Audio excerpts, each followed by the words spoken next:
What's up? What's up? It's a special tips episode. Get ready to listen to a quick tip and apply it into your life to accelerate your fertility results.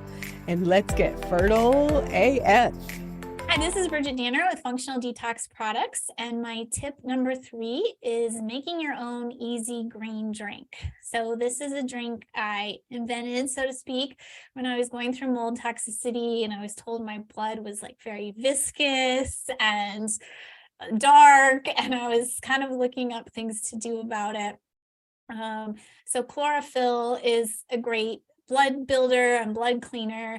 So I made this simple recipe. It's more of a juice than a smoothie. You take like a handful of greens. It could be broccoli sprouts or spinach or whatever you like.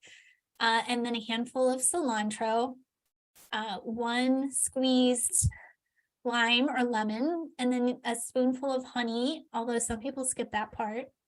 And then you basically blend that all in a blender with water and then strain it. So it's a very light juice. It's like just very refreshing.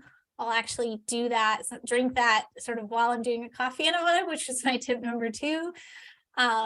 It's alkalizing. It's just kind of a nice clean balancer. And it's just a nice like morning drink to kind of get your day going. So my tip number 3 is make your own green drink. As I always say, the most important part is taking action. Taking imperfect action is fine too. Make sure to apply the tip into your life so you can get fertile AF. I'll see you soon.